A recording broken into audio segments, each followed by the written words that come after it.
Welcome to Courageous Conversation with Therese W. Gamble, powered by Concierge Resource Professional Consultant. Courageous Conversation is a diversity, equality, exclusive initiative. It's a gracious space for a meaningful discussion about culture, life, business, work, learn, live, worship, and play. It's an audio encyclopedia to design bridges, cultures, and generational gaps through active listening and action-oriented changes toward liberation for all.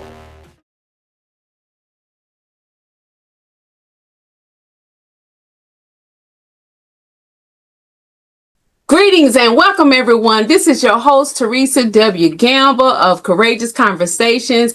We are so super excited to be back for season 4 with this amazing new series to kick it off for Juneteenth. We're going to have courageous, concerned conversations dealing with exposing, weaponizing laws and new Jim Crow tactics for BIPOC citizens, that's Black, Indigenous, and people of color, for Florida, so we can stand up. So joined with me today is Dr. Yvette Edghill Spano.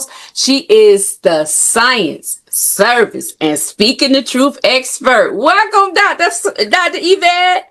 Thank you. Welcome for having me. This is such a pleasure for Juneteenth. On top of it, it's amazing. Thank you. Yes. This was the perfect opportunity after Florida legislator has just finally finished their session, even though it was extended, and meeting and working with you on the legislative bills review committee with the DWCF, the Democratic Women's Club of Florida. It has been so informative for me just as a citizen, an African-American woman, to really get to deep dive information on how laws are made, how they crafted, how to read them, how to determine what's good, what's bad, what's ugly. So we can't just get caught up with the title of these bills. We have to take a deep dive. And that is what we're going to do today. And we're going to thread the needle for everybody, ladies and gentlemen, and show how these legislative laws are being weaponized, and so you can identify the new Jim Crow tactics. So you ready to get started, Dr. Yvette? I am so ready. All right. So here we go. We finna get started. We're going to talk about a little bit briefly about Juneteenth. So for me growing up, Dr. Yvette, Juneteenth was not really emphasized with my parents because I'm a third generation PK kid, and we was in church all the time, all day, during the week, working, after school. I mean, my parents would work so much, there was no time to really celebrate these holidays. And my mom was a big baker and stuff. So as I got older and I became an educator myself, and I was strategically trying to find ways to keep the young people engaged, to teach and learn about our history. And now even more, even as an entrepreneur, I focus on Juneteenth a little bit different. I know it frees us from slavery, but it also empowers us. On the episode I did during the pandemic, from slavery to business ownership. So Juneteenth needs to be reimagined, not to learn from our past, but also to empower us. So let's go into our first slide so we can let our audience know what we're talking about for Juneteenth. For those that don't understand the holiday, or they think it's all about food, fun, and celebration, even though, we love some Black joy, some brown joy to celebrate. And I think that was a coping mechanism for us to deal with the traumatic long-term generational experiences we have grown up with, and that has flowed through our DNA. So what's your take, Juneteenth? Okay, so right now, Juneteenth is, I didn't learn about it until much, much later in life, along with my children. And I used to teach Sunday school for kids, the small ones, many moons ago. Right. And during Black History Month, we would have all of these celebrations for the kids. And eventually, when Juneteenth came about, it was like we didn't know what it actually meant. And Mm-hmm. then finally, it became like a celebration, and everyone was like, "Yeah, let's do this, let's do this." So it's important, it's important that we recognize the power of having freedom, the Right. power of knowing that you were denied freedom for over 2 years. And Mm. then finally, when you receive it, what are the things that you do? Right. Some say that they get really angry. They Mm-hmm. were angry about it. They wanted to, riot, whatever. Mm-hmm. But I said, no. What happens is that they are celebrating that no longer do they get their children sold. No Yes. longer are they separated from their family members. No Right. longer do they have to be whipped and harmed in so many ways. No longer do they have to depend on someone to feed them. Exactly. So when you think about Juneteenth moving forward, Mm-hmm. think about the ways Mm-hmm. that we have come so far. Yes. We Yeah. have come so far and A we take for long way. granted. Mm-hmm. You But sure do. this is a time of remembrance. Always. I love it. So we have a PowerPoint presentation that we're using with our talk to kind of educate as we're going into these discussions. So this is our topic. This is a platform that you can access this presentation, whether you're listening to it or viewing it. You can be able to view this interview on the YouTube channel for Courageous Conversations with Therese W. Gamble. So we're going to move to our next slide where we just individuals who were human beings that had rights the same as they do. And this is where the I call cognitive difference lies with and why it's such a gap in our generations. And that is why I did this platform to help merge all the generations so the younger generation can understand the decisions and the choices and the abuses and the traumatic experiences our ancestors had to go through. And as they birth us, that's in our DNA. And as we birth our children, it's still in their DNA. And as our children have grandchildren, it's still in their DNA.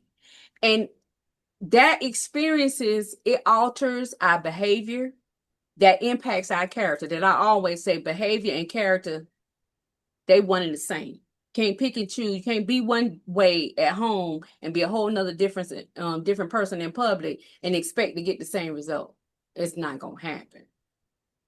So with healthcare access challenges with the abortion rights, with taking the fluoride out the water, to keep, to protect our oral health. I mean, the list goes on. Doctors being criminalized Yes. for helping women to have abortions to save their life, which was upsetting to me because they have a Hippocratic oath to uphold after they went to school and paid all this money that says not for them not to do no harm.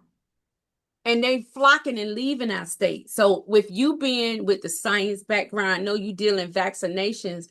I can imagine what that conversation was like in your industry and in that network when that was happening. So, this has been long standing from day Mhm. one, long standing. And when we talk about the disparities in healthcare, believe me, I've experienced it. I'm Mhm. sure many of us watching this may have experienced it where they will say, oh, there's really nothing wrong with you. Just take some aspirin and go home. Exactly. And then you have to end up in the emergency room hours later, right? Because we When you don't have know no someone that look, has happened to. right. And because we don't have a primary care physician. The other thing is maternal births. I Hmm. mean, the births and death rate for Wow. women of color is the highest Wow. Yes, it is.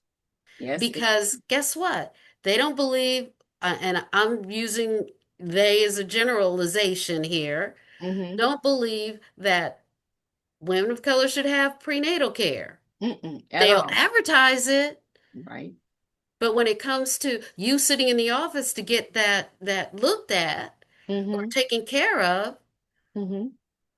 It's not really happening. No, It's it's not not. happening. Oh, and there was a myth at one time that women of color have a higher pain threshold. That So part. you can endure so much more pain than anyone else, even a Because man. our skin is thicker than theirs. That was the excuse that I read in some studies with the American So, Medical Association among the doctors. so when you have those thought processes, Mm-hmm. and it isn't as if they don't teach that. So we talk about institutional Mm-hmm. discrimination. Right. There isn't the practices to say everyone is created equal. Exactly. No. The practice is this one's better than this one, that's better than this one, that's better than this one. Classification. That is a sign of Absolutely. the It new is a thing. Jim Crow It is tactics. a thing. So for those of you who don't understand what the new Jim Crow look like, that's what it looks like. They Right. classify who get top treatment first. They classify who get the best medication, the brand medication first. They classify who gets seen first, who gets seen last. I just saw on the news last night a mother lost her daughter, was on life support because she was pregnant, because she had clots in her brain. And she finally delivered the baby yesterday. And they had to take off life support the next day, and she passed away. So now this mother has to raise not only her 2-year-old child she had, but this newborn without her daughter. And she's Right. planning a funeral because she had blood clots in her brain. Now she don't went through the whole 9 months. You mean to tell me the OBGYN doctor, the primary care physician, if she complained about certain signs and symptoms, didn't take the necessary diagnostic extended measures to find out what was going on in her brain? That's new Jim Crow tactics. They delaying you or denying you access for that evasive screening, diagnostic screening that they could have saved her where she can be here to raise her baby and not her mother burying her. That's Well, an example of new Jim Crow tactics that we need to pay attention to. And a lot of times we go to these doctors' offices and we don't say nothing. We just take it and just switch doctors and don't say nothing. Now because that I'm a proponent. Now I fire him in a minute now if I feel but I'm see, but experiencing. see that that's because your personality is such that, and my personality also is Yes, such that exactly. I could do that. Now, I used to be an advocate for HIV awareness. Mm-hmm. And what you see behind me is a model. It's actually a model of the HIV virus. Mm-hmm. Okay. Wow. And it was, I helped to develop this when I was working at the National Institutes of Health. Mm-hmm. And my director said, "Can you work with the graphic artists and pull this together?" And this is what came out of it. And Wow. and the and it was given to the staff because of the work that they did on HIV, trying to move vaccines through the clinical trial phase, Mm-hmm. right? Wow. So that was a huge accomplishment. That is. That But is. the thing that Mm-hmm. what disturbed me was that the vaccines they wanted to use, and Mm. they did. I mean, they were good. They were good. I'm not going to say that. But it was for select individuals that they wanted to try it on, right? Mm. Interesting. And that's where we look at the disparities, Exactly. not just, and they had to change that. I mean, they changed it now, but Mm-hmm. there were disparities in who, did you know that women, when they would do the clinical trials before, it Mm-hmm. was only in white males. Really? And when they tested for what drugs, that you could take, like the dosages and all of that, only white males. But they would prescribe the same thing for a woman. But the test subjects was males. But Oh see, yeah. Oh but yeah. but but you know why in our culture they don't do clinical trials because what happened? what they did. Tuskegee, right. Yes. Exactly, with the experiment. So, in order for us to help doctors to treat us, that's why more of us needs to be in the science and medical space. And believe me, it has grown, but it's not grown enough. And what's happening today Hmm. is that they want to close down and deny access to students who want to be scientists, who Wow. want to be MDs, who Mhm. want to be physicists, who want to be nurses. So these things are being challenged today. Exactly. Today. That is the new Jim Crow tactic. Which was in the past, you Hmm. couldn't do it. You had to sneak in, or you had to have special you had to have guards, Wow. right? The Mhm. National Guard to escort you into the school So, to learn like Ruby Bridges. like Exactly. Ruby Bridges, and there were many more. There were many Mhm. others that had to go through similar Right. circumstances. So this isn't something that just popped up. This No. has been going on for decades. Now I was watching an episode on Roland Martin earlier today about the AME church in Washington D.C. that bought the patent for the Proud Boys. The pastor, he was up there. He sued and they got ownership of that patent. And the one thing that he said that we have to get to the place when we recognize these Jim Crow tactics, how we should respond. And his leadership for his church in Washington D.C. for the AME church was powerful. They bought the trademarks of the Proud Boys. The judge awarded Yeah. them the lawsuit of 3 point something $1 million, which they haven't collected yet, even though the Proud Boys made money off the merchandise with that brand. Yes. Yes. But that is a way that we're going to have to combat and fight this new Jim Crow. You take the negative that they try to do to disfame us, to dismiss us, to downplay us, and you get ownership and you repurpose it for the good. Because you said it earlier. They want to mimic us, they want to be like us, but they just don't want us to exist. So when I heard his story and his darkness and deep rootedness behind it, this is why we have to have these conversations with the next generation so they can understand.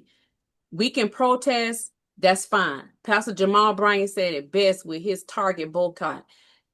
Doing public speaking and protesting is not getting these folks' attention, but hitting them on the economic dollar, because the Absolutely. dollar of the black and brown community is massive Absolutely. and wide. Look at what's happening to Target. That's my point. All And, right. and Look what's happening to Target. it's because Jamal Bryant and the United States Black Chamber of Commerce is doing this boycott. And this is where we got to use Juneteenth as not just reflecting on the past of the pain and the suffering, but using it as a platform and a pedestal to launch into economic empowerment ourselves. Stop looking for the one person to lead us to the next generation. It's gonna take a collective. It's a collective. It's a collective Yes. effort, and that's where It's we a have to collective. rotate. Whoever is the So, expert so, in certain speed fields be the chiefs, and then the other one shifts to the subject matter experts and be the Indian. We got to learn how to rotate that thing and move at the same time. so when you think about in history, Hmm. before the Civil Rights Act, Hmm. there were freedom marches. Yep. Okay. And there Hmm. were freedom marches, and that meant that people there of different backgrounds, different ethnicities were coming together because they believed that there had to be equality across the board. Exactly. And so when we look at an individual like Martin Luther King, I'll use him as an example. Hmm. He wasn't by himself. No, he wasn't. There were individuals, there were women, Hmm. men, Hmm. children, College women students. who would fix lunches for Hmm. them, fix Hmm. meals for them, Right. transportation for Yep. them, Hmm. having the children send out flyers Hmm. with with information as to where to meet, how to meet, Mhm. right? So it was not just one person, even Oh, though, don't forget e- about the business owners, oh yeah, them the too. barber I mean, shops, it the it beauty salons. we have to think differently. Yep, We live in a society now that is about me, myself, and I. exactly. It's mine, I did it. But we have to go back Mm-hmm. to where we were villages. Yep. I We love have to go that. back where if something happened to one, It happened it to us happened to all. everyone, Yep. right? Black, brown, This other recently, people. we were talking about George George Floyd, Floyd. Yes. right? George Floyd. And the multitude of individuals that responded to that. It wasn't just one person. No, it wasn't. It was millions, and it went around the world, and they became one community And just from that incident. And just I from love that and I incident. love what his daughter said when the media interviewed her. He said, "My daddy brought the whole world together." That was so true. And unfortunately, he had to lose his life to do that. Yeah. Yeah. And he has no idea what that impact is. I And think yet, I think he do. I think he do. Is he looking down on heaven because it's unfortunate he couldn't see his daughter grow up, but she yeah, understood his assignment. And that's a lot of times when people who have impactful and powerful voices and influences, and they're not the type to be bossed and bought, according to Shirley Chisholm, those are the people that individuals don't want to engage or have or support or collaborate with because you can't control and dictate. They're not willing to compromise. They look at the big picture, not just the future, not just the right now. Are they doing a dual vision approach? Okay, this is where right. we are now. So, but what are we gonna do moving forward? And that's the question that's going on right now in the Democratic Party. We have to think differently. And move I different. strategize. I believe in strategies. Yes. I believe that the only way you can move forward, this I had a boss, I did, and she was a director, and she said to me, I can tell you, Yvette, that I need this done by this date, and I don't know how we're going to get to that point. Mm-hmm. And what I did was I looked at where she wanted to go. And I Exactly. looked for if there was a hill going to be in the way, if there Mhm. was and I used those as examples of Right. like, will I have enough money? Mm-hmm. Do I have enough staff? Yep. Do I have the paperwork? Mm-hmm. Do I have the support of the higher ups to be Mm-hmm. able to move forward in the way that I need to move forward to Right. accomplish that goal? We Exactly. have to get back to that. Yes. Yes. We have to, when we talk about the inequity of schools and education, Mm-hmm. you know, why? We have so many teachers out there. Yes, we And do. I'm not blaming the teachers or anything, so I don't want No. to go there. We have No. so many teachers. What is stopping you Mm-hmm. from saying, I'm going to have a little Saturday school for a couple of hours in my backyard or at home or wherever it may be Mm-hmm. and start to teach or do a mentoring program Yep. or become part of the school system. Here in Florida, they have PTO, which is Parent Teacher Organization. And I learned that there's a difference between the PTO and the student. They have a student, um, I can't remember what the other name for it, Now, but some of them one, had parent teacher student association. Some of them merged them together. Some of them separate them. but this is a different one. It's a student advisory board. Got it. Student advisory board who makes the decisions, the policies, the Mm. actions, where the PTA, PTO, they are more with having fun, Of course. fundraising, Of fun course. to a certain extent, fundraising. Mm-hmm. But the other group Mm-hmm. is where the power lies. Exactly. And that's important. I really endorse being part of both. Exactly. One you Because have to be nominated to. The student advisory board you have to be nominated to. So that means you need to start showing up at the PTA, PTOs and exactly. let them know your face, let them know what you stand for. And Exactly. then you can see where things are for your children or Exactly. not for your children. Correct. Correct. And you have an active role in that. That is very important because I had launched a PTA in a private school I taught in Jacksonville, Florida.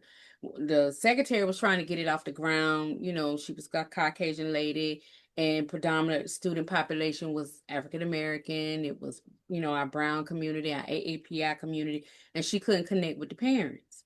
So when my children started going there, the principal asked me about being the PTA president. And I was able to engage and galvanize and not just combine the majority demographic. I even accommodated, our Caucasian students and parents. And it the connection and camaraderie came together because the complaint was we can't get the parents to come to open house or parent teacher conferences. So I Oh, told the that principal, I say, well, let's do this. When it's time for report cards to come out, I can hold a PTA meeting.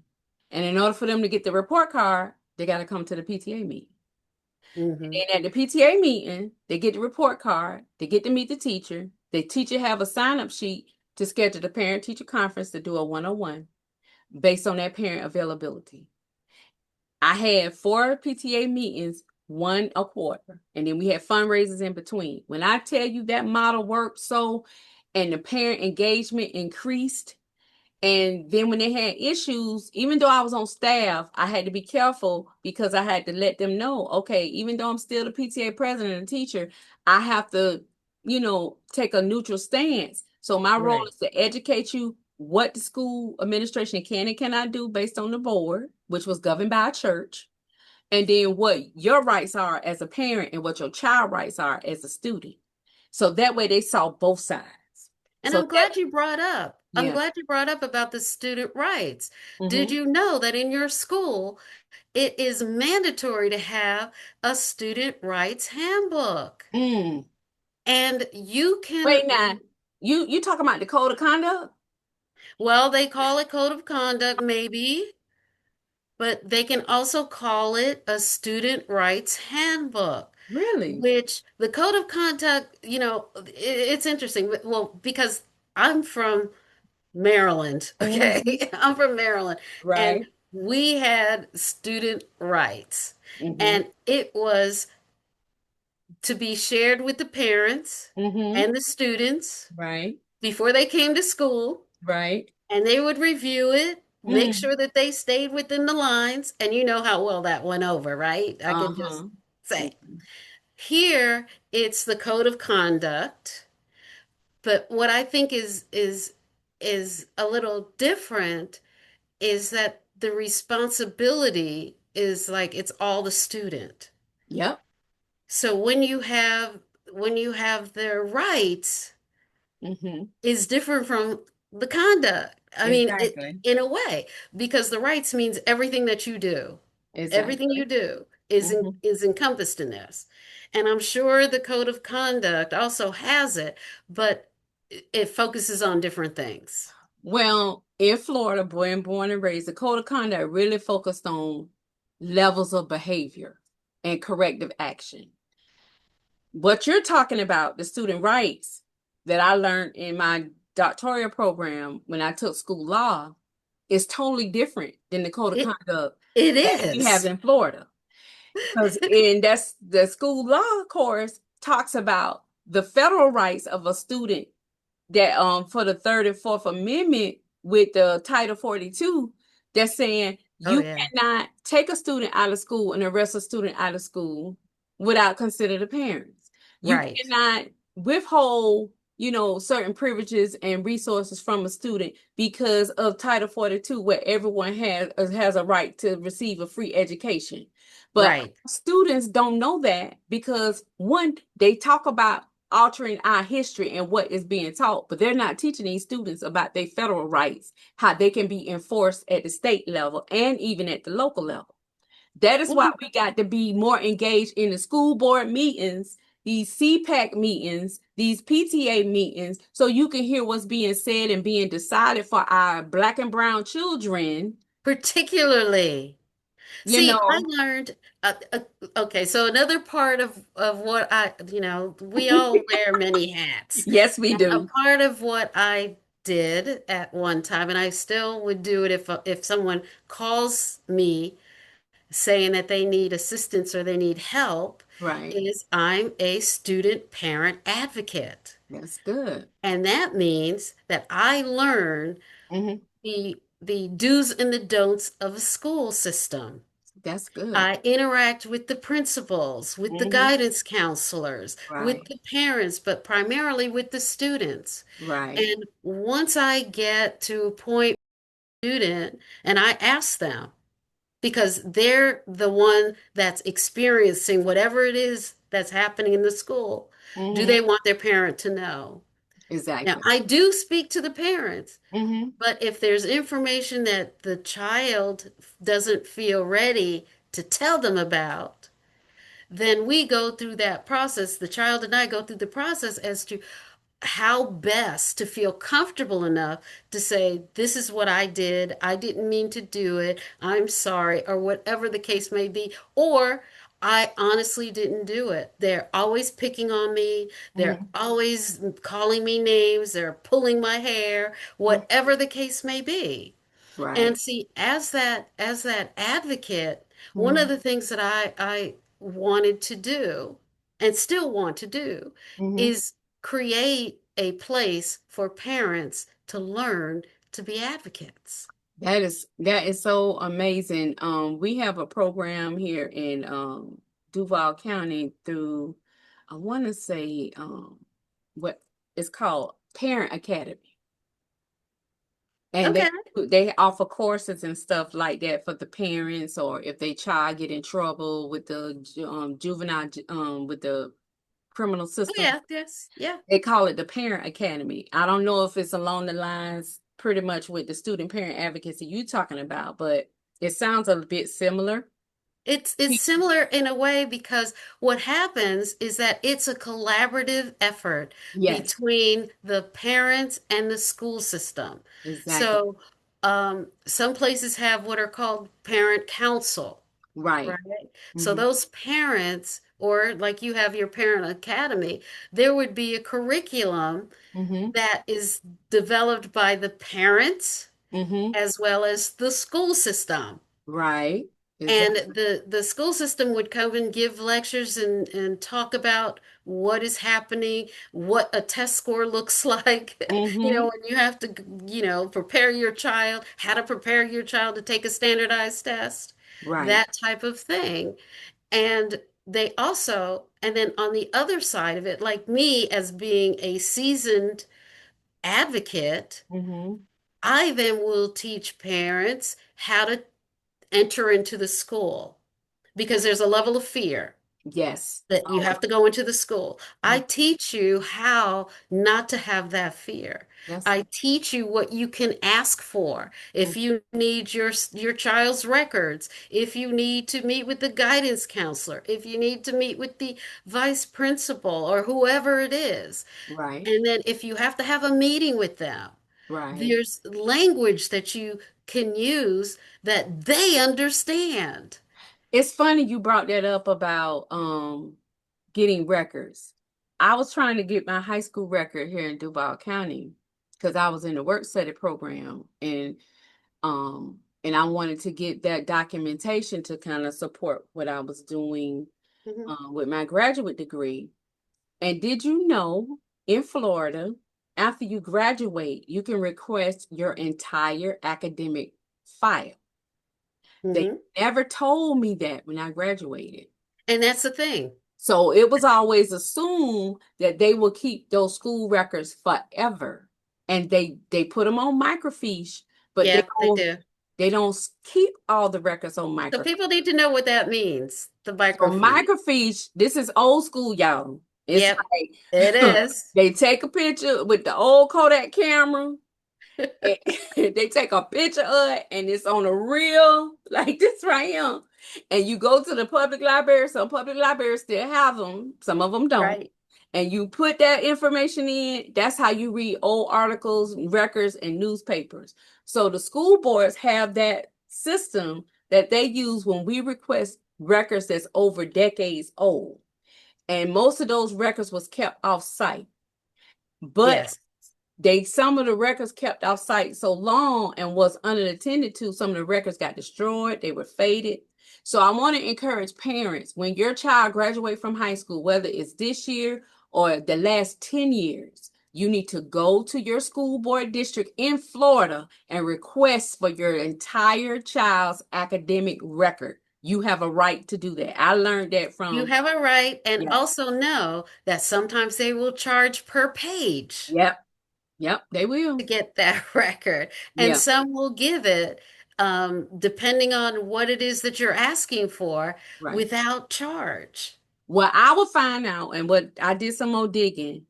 As soon as you know you're graduating and wrapping up stuff with your guidance counselor, to put the request in writing. You want your Yes, child's put it in whole writing. entire curriculum, a cum folder, whatever term that they use, and you wanted it delivered. You want the whole entire record. So that way that guidance counselor will be held accountable that you made the request for it and get a copy of the request and then take it to the school district, school records department to make sure they're communicating. Because what I'm learning with staff turnover and changes, information get Yes, lost. So that's where as parents, as Dr. Yvette talk about, we have to be more proactive with our Black and brown children when it comes to academics.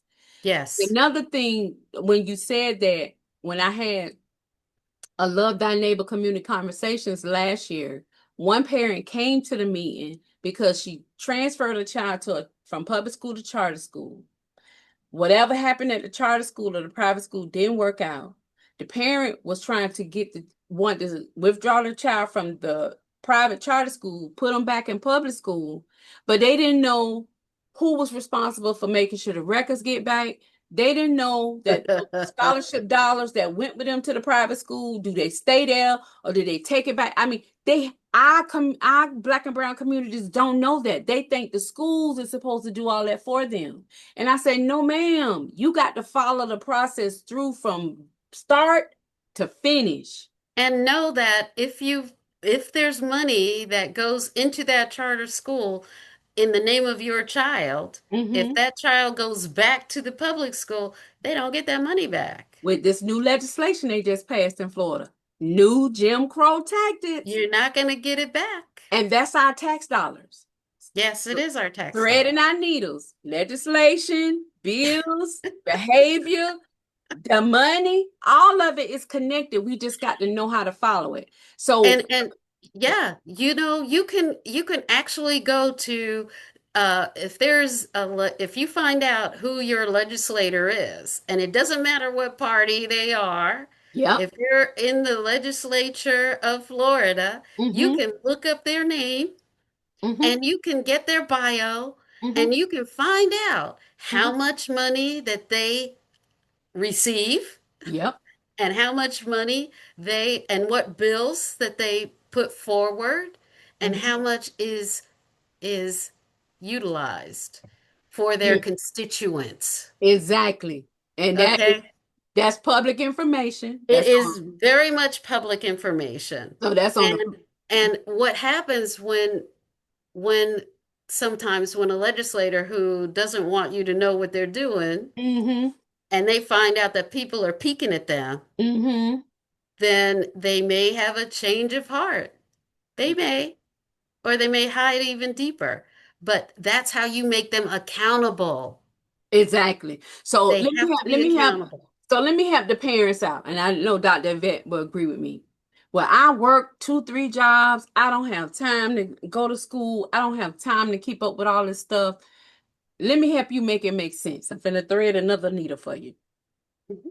Those taxes that come out your paycheck, out of the multiple jobs you work in, they go to the federal government, they go to the state government, and Right. some even trickle to the local government. They do. If you are a voter, a registered active voter, and you pay taxes, you have a right to demand growth in your community. In other words, your tax dollars supposed to be reinvested back where you live. Right. And if that is not happening and you're not advocating for that, it's because you're staying disconnected from the process.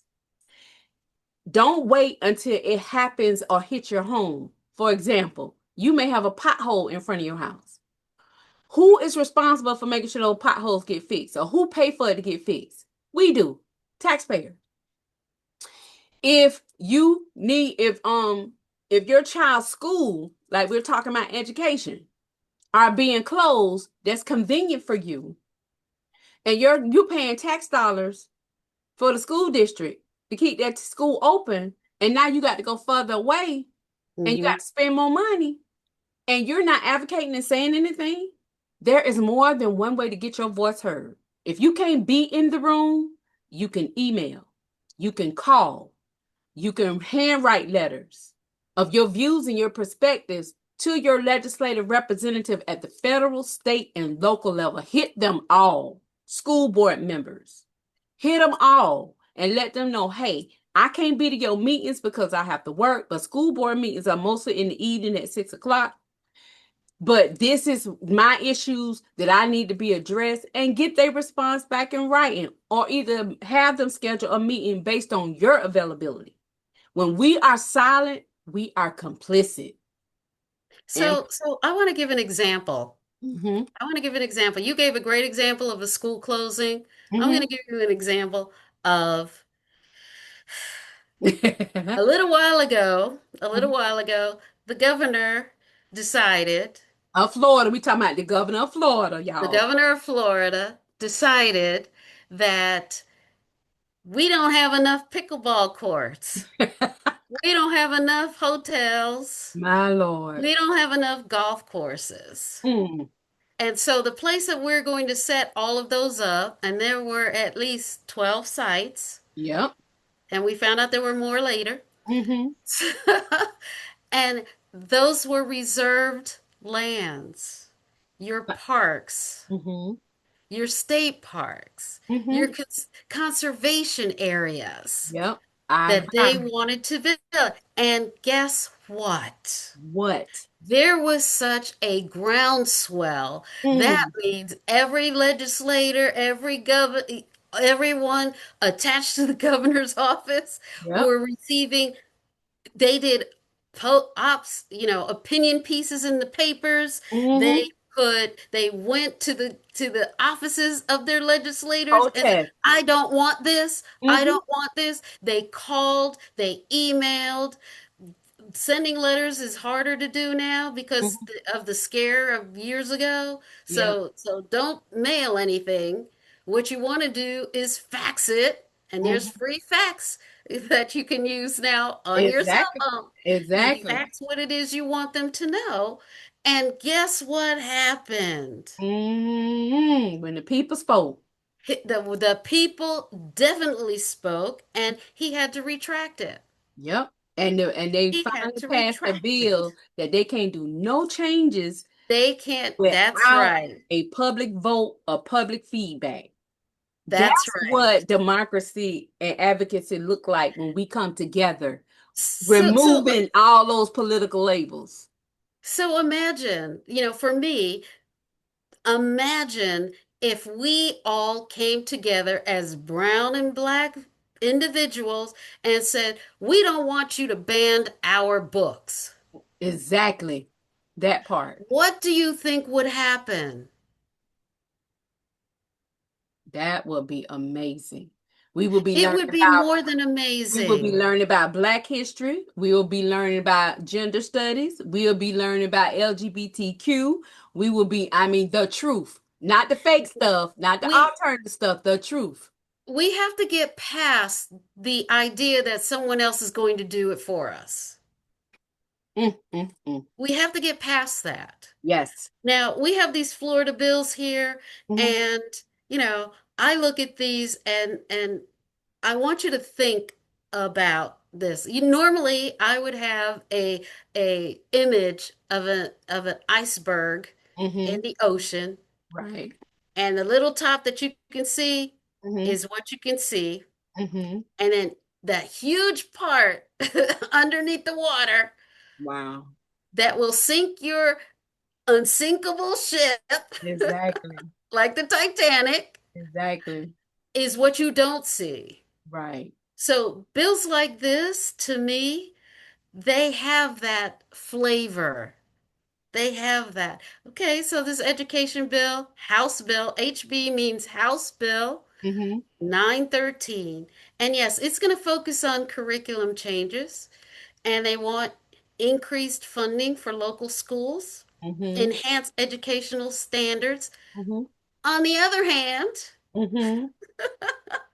That's we talk that code switching when I was talking about earlier. Here's the code switch. on the Jim other Crow, new hand, Jim Crow.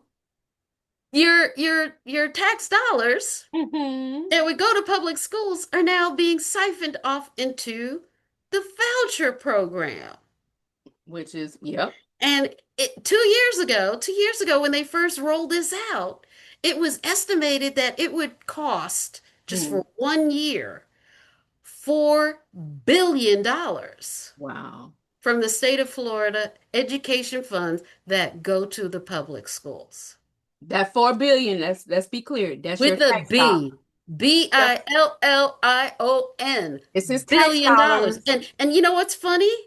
They've never released the exact amount. Of course they won't. They never release that. So with this, you think, oh, this is going to be great. Mhm. Curriculum changes. Yeah, yeah, yeah, yeah. You know what?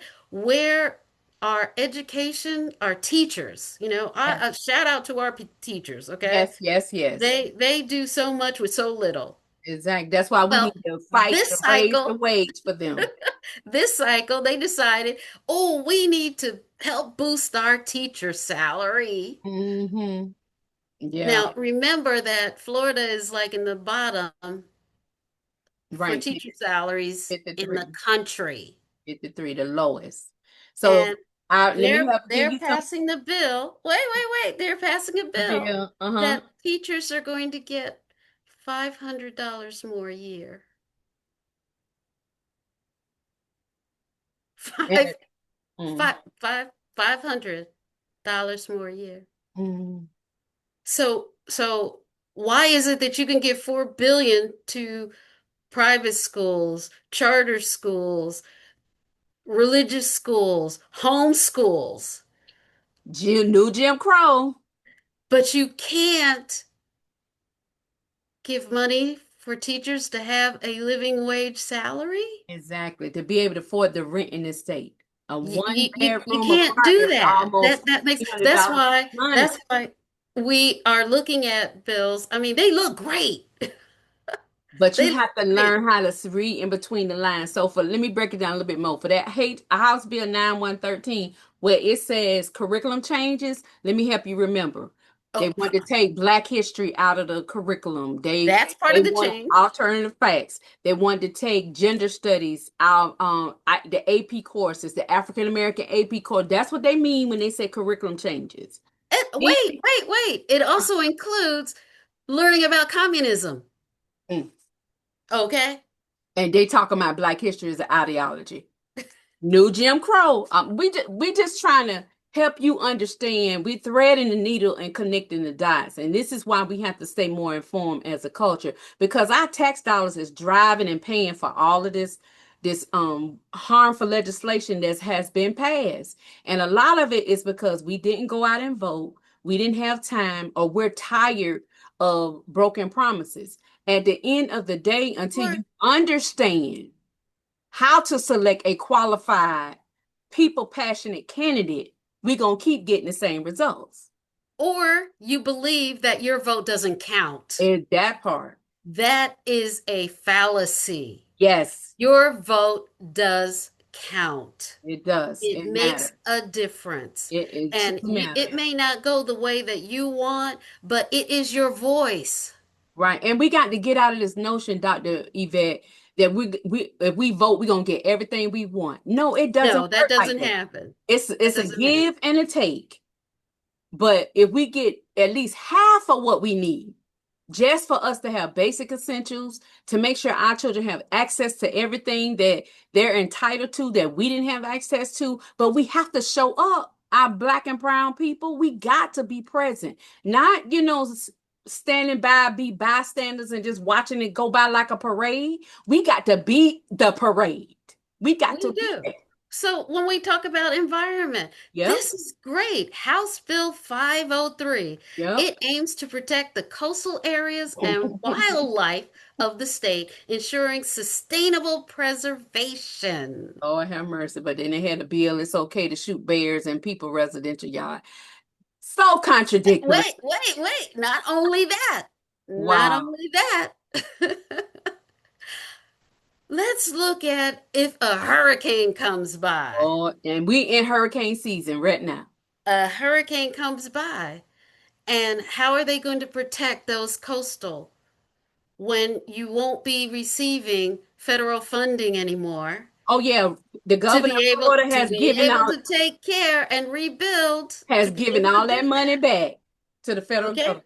The Mm. wildlife issues, yes, you talk about there's a bill last session, the 2024 session, even though, 2024 session was the taking of bears. That was the Yep. title of the bill, the Hmm. taking of bears. Look it up. Yep. Where they feel, if a person feels that a bear is intimidating them, they can shoot it without having the animal inspection police or whatever you call them, rangers, The fish and wildlife. to make the assessment Mhm. that this bear is wild. Wow. Now, what people don't realize is that we bring this on ourselves. Like there was a gentleman who was leaving corn out on his, backyard Yep. for the deer. Mhm. Well, guess what? The bear was coming to eat the corn. Exactly. Which drew him into the community. And so that meant he was invading the man's property Hmm. and shot him. Another bill that is now a law has to do with fishing and hunting, Oh, that was a right? good one. I remember Okay. that one. So so with the fishing and hunting, there used to be a regulation on to how many fish you can catch Hmm. and where you could hunt. Right. So now there's no regulation on how many fish you can catch. Hmm. And if you have a deer in your backyard, a hunter can now get on your property and shoot that deer. Trespassing. Oh, it's not, he's hunting. That's what I'm talking about. He's hunting. But the property owner is trespasser. It's But in it, his eyes, it's and hunting. guess what? The property owner won't have a leg, excuse me, the property owner will not have Any any right. say That's because it's the law that this hunter can go onto your property and shoot an animal. But anyway, I don't want to get into that. but see that Healthcare I reform. was gonna go into a space with how some of these police officers do these no knock warrants and show up at the wrong address Oh yeah. and the property owner defend themselves and they wind up getting killed because you came on their property because you was looking for somebody else who used to live there. And that's another thing. We got to make sure when we're transitioning and we moving, we need to do background checks on them addresses we moving into. So you're Right. not flagged to have a no-knock warrant to come. So I'm gonna move it along. Okay, now we're gonna talk about waste management. That deals with our environment too. We gotta keep our planet clean. We have to do our part. And that because that impact our health too, with the smell between smelling, contaminating our water, contaminating our soil. If you having these issues, do you even know you need to report that with the city? Your tax dollars pay for waste management. So that's where we have to show up to city council meetings, subcommittee meetings. Subcommittee meetings are more important than the public hearings. Subcommittee meetings, that's when the discussion happens. That's where Right. can be input, where you can provide examples, experiences, case studies. to help drive the legislation of what needs to take place in our community. Well, I don't have time. According to Mr. Dr. Yvette, call them, email them, fax them your views. Fax them. So it can be heard. All this information is public, ladies and gentlemen. If you need it, all you gotta do is Google. If we got time to watch TikTok videos, I'm sorry, I'm gonna have to put it out there and scroll on Facebook and X and all them other platforms. You can take an hour to talk to your legislator about the issues you have to deal with, and you don't see no investment being invested back with your tax dollars. Right. So we can make time for everything else, ladies and gentlemen. In our Black and brown communities, we need to make time to be civically engaged with this legislation, especially in Florida, because as we prepare for another election that's coming up, you got to do your due diligence and your homework. Who will be the people passionate, qualified candidate that you want representing you? And make sure you have a choice. Do not vote name only on the ballot. Now, public safety enhancement. Go ahead, Dr. No. But I just want the audience to know, our viewers to know, that when you look at a summary from a bill like this, it's important to know you can go to the this is the House. There's a House of Representative website for Florida. Yes. That you could go to and actually type in that information, that bill, just the number. It says bill number up there in little dialogue box. Type in 7031 and it will pull it up. Right. And you can read it. Not only can you read it, because sometimes, reading these bills, they write them in a way that can be confusing. So what I would suggest is that there's a tab underneath the name of the bill and, when it comes into law and a little bit of summary, there's a thing called analysis. Exactly. You can go to the analysis tab, click on the last analysis that they did on that bill, and they put it in plain language for you to understand, along with a new civic tech that's rolling out, digital democracy. Oh, definitely. It's on the VOATZ app where you can download and you can be able to see the legislative bills that we're talking about, all of them that has been voted on the entire Florida session. And they even have federal bills in there.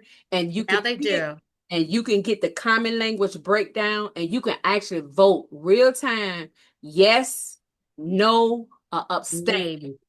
Abstain, or yes. And then you get to see the report card, how everybody else is voting in the state as a voter and how your representative is voting. And this tool will help you to determine whether you want to re-elect this candidate or it's time for somebody new and different. And this is called votes, VOATZ. And it's important. I mean, you'll see later on with our slides that I give you resources. You're going to see resources that are in the power that you have in your hand to use. Okay. So when we look at these, know that there's always something hidden. Always.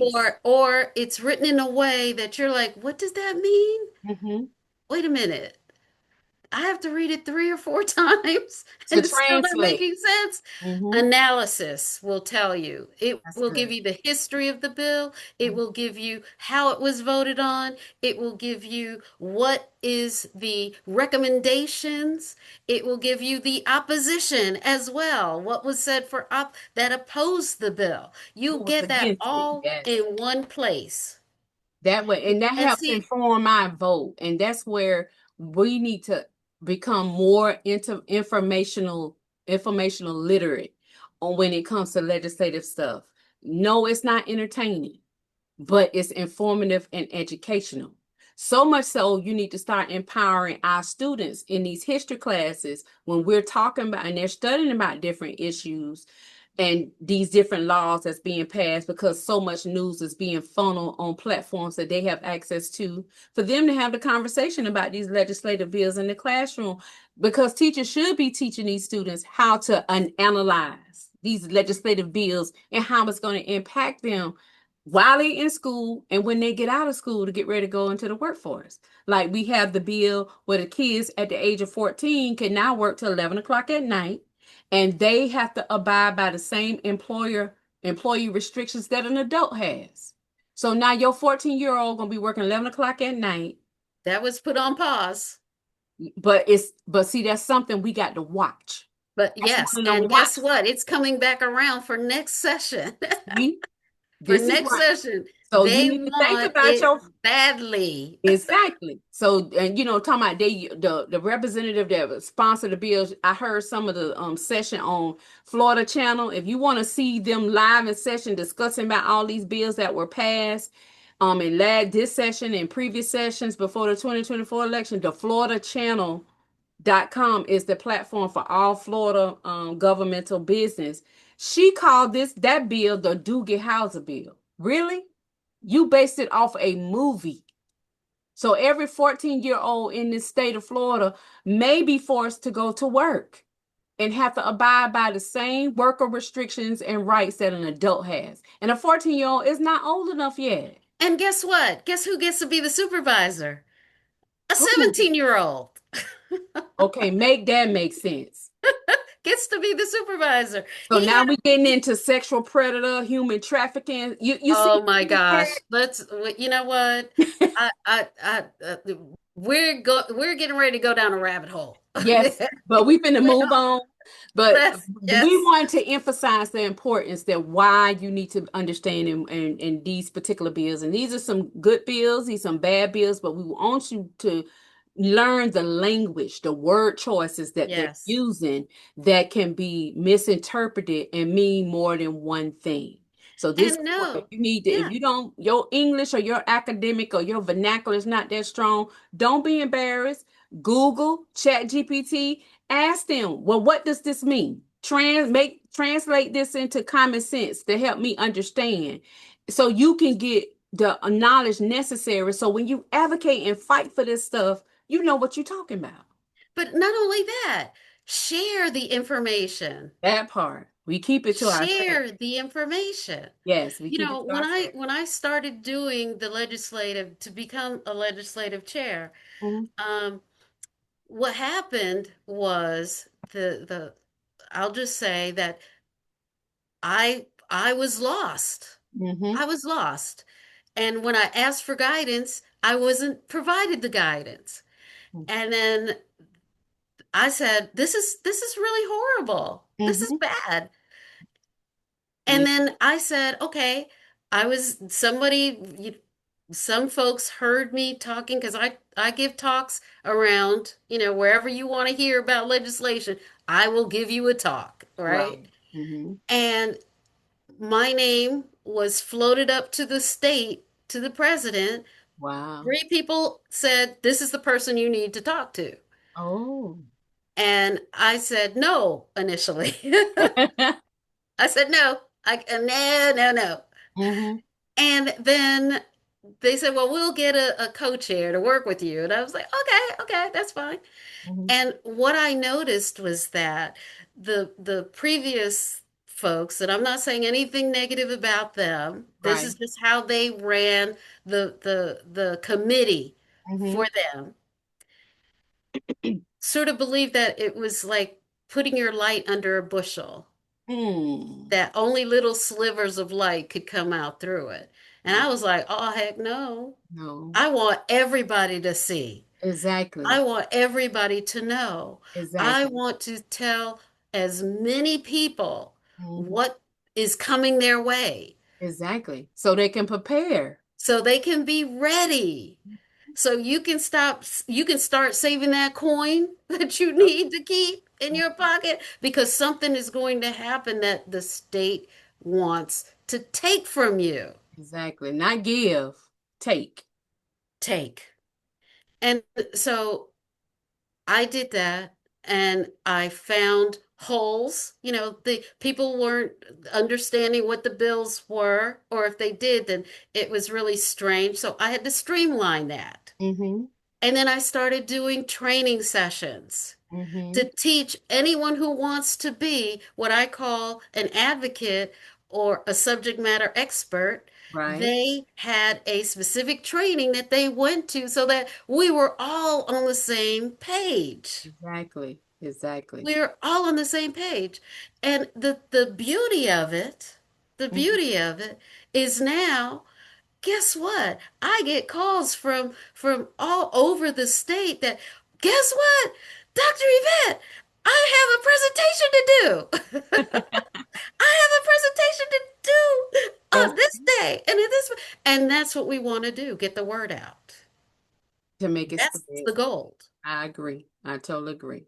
So we talked about House Bill public safety enhancements that, with dealing with the forest fires that we have, the hurricane season, all of that. We have to make sure those bills is making sure that the local governments are getting those tax dollars from the state to be able to address those issues, because now the federal government, FEMA, is taking so long to respond to hurricane relief and fires in different states around the United States. So we got to be more proactive. Okay, how are our tax dollars being allocated to help us if we have another massive hurricane, flooding Or fire. or Or fire, fire. and if you're not prepared for none of them things and your tax dollars are not being invested like they should, then that's where we need to say something. And we need to go to our legislators who represents our district.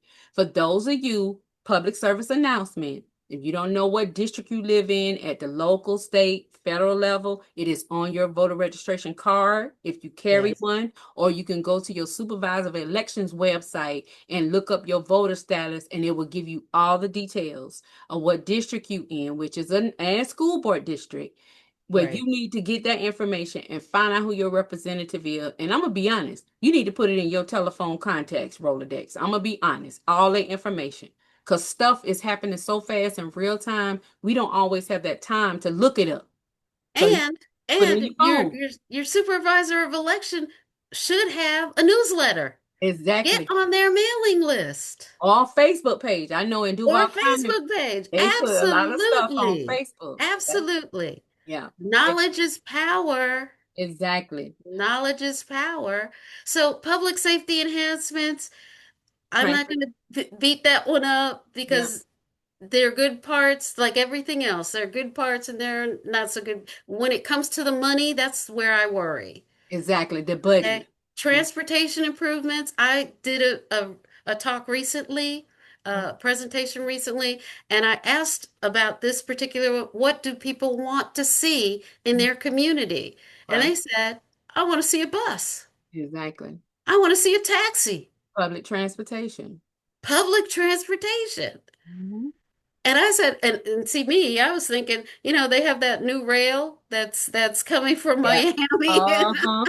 Uh-huh. I Now want to they see try that hit my neighborhood. now they trying to do one between Jacksonville and St. Augustine. I got to check on the status of where that is right now.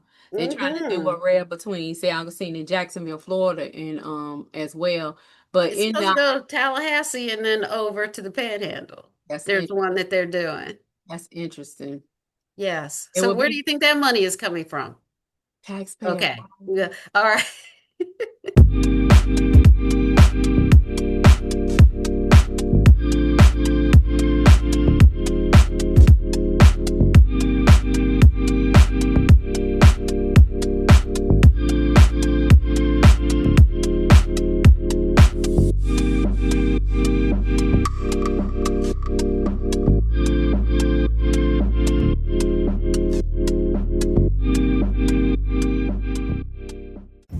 You've been listening to Courageous Conversation with Therese W. Gamble.